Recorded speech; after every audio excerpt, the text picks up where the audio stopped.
बिल्कुल, चीन हमेशा लाल आंखें दिखाता था, लेकिन अब चीन को समझ आ चुका है कि ये भारत जो है वो बदलते दौर का भारत है और ये वो भारत नहीं जो पीछे हट जाएगा। इसलिए चीन अब पीछे हट चुका है और चीन की हेकड़ी निकल चुकी है। इस रिपोर्ट को आप देखिए।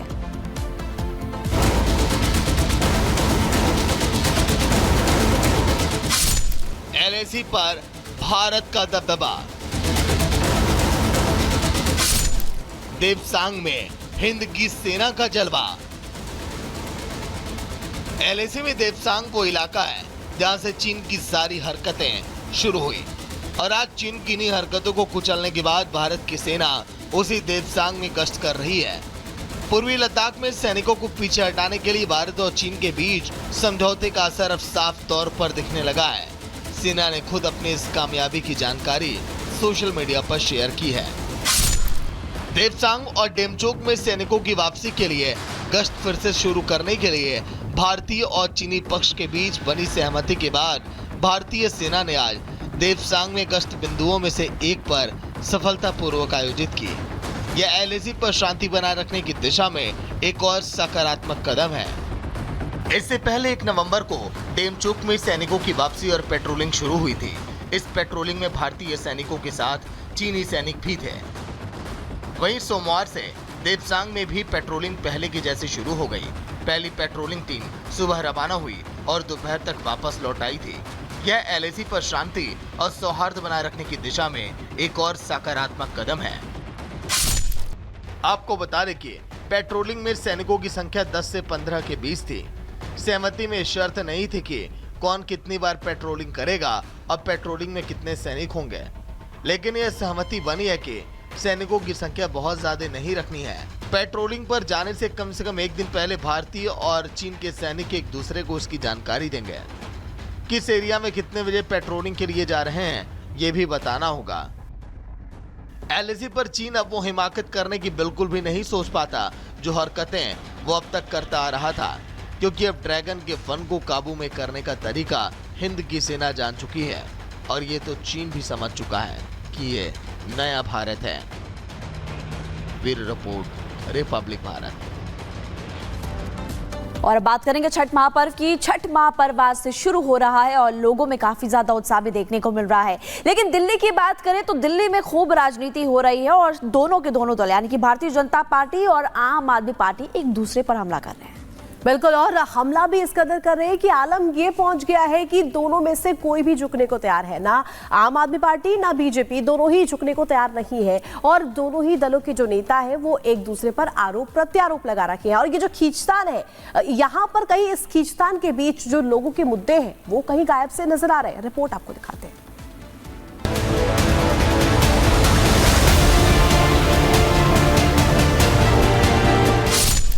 महापर्व पर घमासान, कैसे होगा समाधान?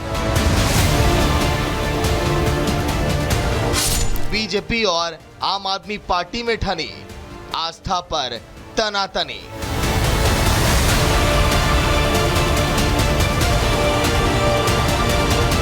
नहाए खाए के साथ आज से छठ महापर्व की शुरुआत हो चुकी है।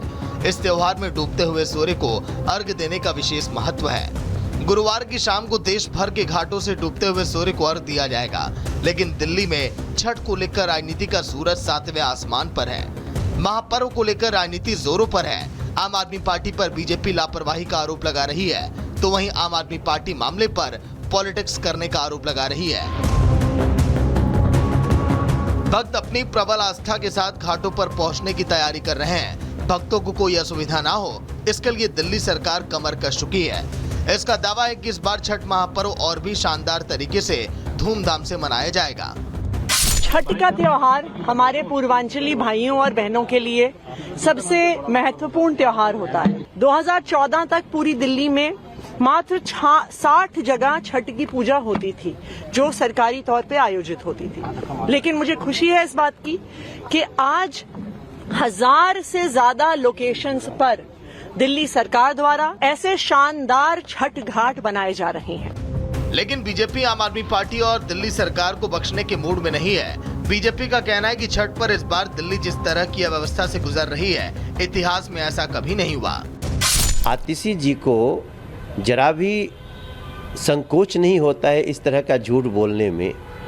आतिशी जी, आप जब मुख्यमंत्री नहीं थी तो दिल्ली में जमुना जी पे छठ होता था, उसके बावजूद भी इतनी सारी जो लोग जमुना जी पर नहीं पहुंच पाते थे उनके लिए व्यवस्था की जाती थी, और जमुना जी पे छठ करने वालों की संख्या लाखों में है, लाखों। आपने उसको तो बंद करवा दिया। आतिशी जी को और आम आदमी पार्टी को, इन लोगों को शर्म आनी चाहिए कि ये आस्था के इस त्यौहार में भी इनकम ढूंढ रहे हैं। छठ को लेकर दिल्ली सरकार की तैयारियों पर सिर्फ राजनीतिक दल ही उंगली नहीं उठा रहे हैं। ऐसे कई सामाजिक संगठन भी सवाल पूछ रहे हैं कि आखिर जब हर हाल में नियत समय पर छठ का त्योहार आता है तो आखिर पहले से तैयारी क्यों नहीं की जाती। ऐसा क्यों होता है कि हर साल छठ त्योहार के दौरान ही इतनी अफरा तफरी मची रहती है। दिल्ली प्रदेश की सरकार को कहूँगा कि उनको पूर्व से मालूम है कि छठ पूजा आ रही है। प्रतिदिन का भी मालूम है कि जमुना जी में लोग स्नान करते हैं, इसलिए उसका पर्यावरण ठीक रखना, केवल दलों को कोसते रहना ये काम नहीं है, बल्कि उसका पर्यावरण को ठीक रखना, सबका सहयोग लेना चाहिए ताकि छठ पूजा का कार्यक्रम योग्य ढंग से दिल्ली के लोग कर सकें। हालांकि इन सवालों में गलत तो कुछ भी नहीं है। दिल्ली में सरकार आम आदमी पार्टी की है तो जवाबदेही भी उनकी ही बनती है। विपक्ष का काम सत्ता पक्ष से सवाल करना ही है। छठ को लेकर जारी सियासी जंग को देखकर तो यही लगता है कि आने वाले दिल्ली के चुनाव में निश्चित तौर पर ये एक बड़ा मुद्दा बनने वाला है। चाहे बीजेपी हो या फिर आम आदमी पार्टी, दोनों ही दल इस मसले पर अपने अपने हिसाब से तर्क दे रहे हैं और जनता को सामने वाले की खामियां गिनवा रहे हैं। Bureau report, Republic Bharat. और वही 13 जनवरी 2025 से प्रयागराज की पावन धरती और संगम तट पर महाकुंभ की शुरुआत होने जा रही है, जिसके लिए तैयारियां तो कर ली गई है। लेकिन इस बीच जो है हिंदू संगठनों ने और इसके अलावा अखाड़ों ने एक ऐसी मांग कर दी है जिसके लिए प्रशासन जो है वो कहीं ना कहीं मजबूर नजर आ रहा है, प्रशासन की नींद उड़ा दी है। और ये मांग दरअसल कुछ ऐसी है कि महाकुंभ में गैर हिंदुओं के प्रवेश पर बैन किया जाए। महिमा और बिल्कुल बाबा धीरेन्द्र कृष्ण शास्त्री की तरफ से भी सहमति इस पर दी गई है। रिपोर्ट आप देखिए।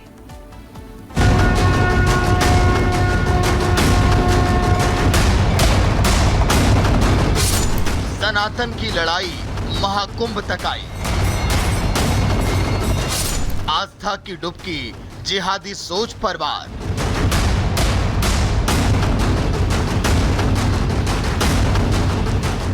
अपने बयानों को लेकर अक्सर चर्चाओं में रहने वाले पंडित धीरेन्द्र शास्त्री एक बार फिर अब सुर्खियों में हैं।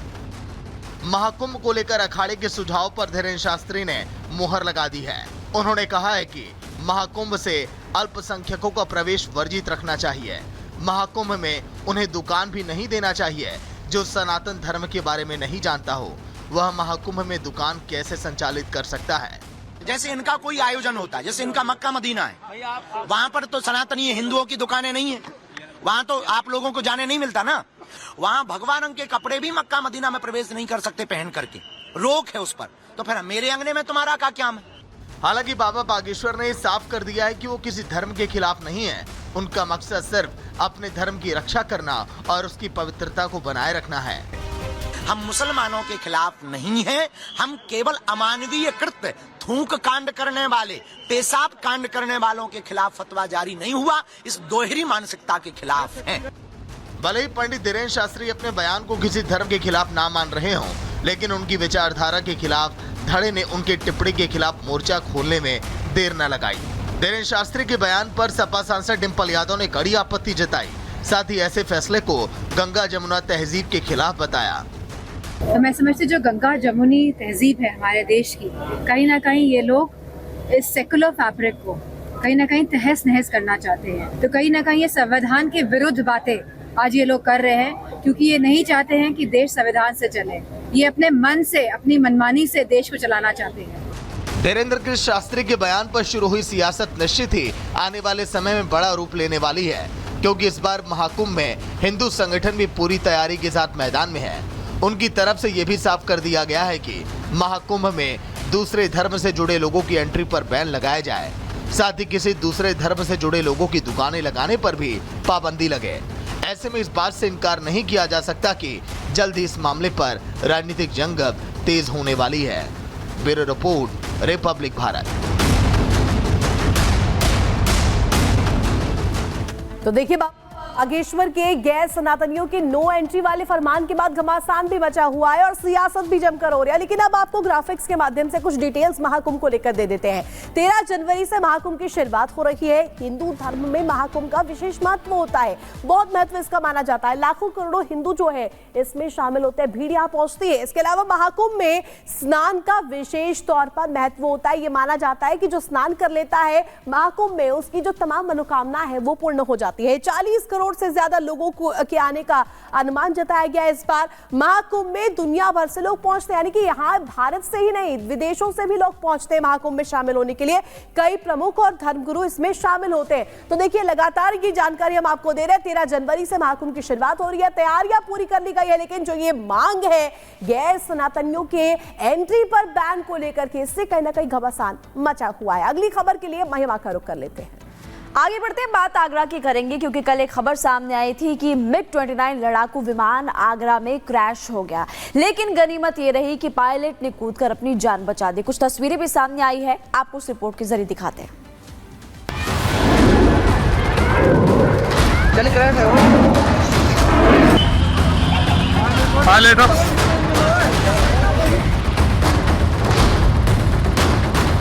आगरा में उस वक्त हड़कंप मच गया जब एयरफोर्स का MiG-29 फाइटर जेट हादसे का शिकार हो गया। आसमान में आग का गोला बना फाइटर जेट MiG-29 ग्वालियर से टेस्ट फ्लाइट के लिए निकला था, जो कागारोल के सोगा गांव में चंद सेकंड में ही जमीन पर आ गिरा।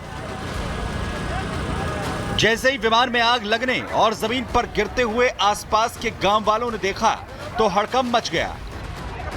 लोग हादसे की जगह की तरफ भागे। वहीं विमान में जमीन पर गिरते ही आग धधक उठी और करीब 25 फीट ऊंची आग की लपटें उठने लगी। इतना ही नहीं, विमान में तेज धमाके होने लगे, जिससे हादसे की जगह पहुंचे गांव वालों में हड़कंप मच गया। सभी अपनी जान बचाने के लिए भागते हुए नजर आए। मैं यहीं खेत में लग रहा था पास में, तो देखा सबसे पहले ऊपर से आवाज आई जोर से, और ऊपर जहाज क्रैश हुआ और घूमते घूमते नीचे आ गया। नीचे आते ही ब्लास्ट हो गया तेज से, बहुत तेज। ब्लास्ट होने के बाद हमारे यहाँ गांव के ग्रामीण जो भी निवासी हैं सभी लोग यहाँ पे आए, भीड़ इकट्ठी हुई, और यहाँ पे पुलिस प्रशासन भी आया और प्रधान जी भी आए हमारे हाकिम 4। उन्होंने सब पुलिस प्रशासन को बुलाया, इन्फॉर्मेशन दिया। दरअसल MiG-29 टेस्ट फ्लाइट के लिए निकला था। ग्वालियर से MiG-29 ने उड़ान भरी थी। तकनीकी खामी की वजहों से विमान में आग लग गई।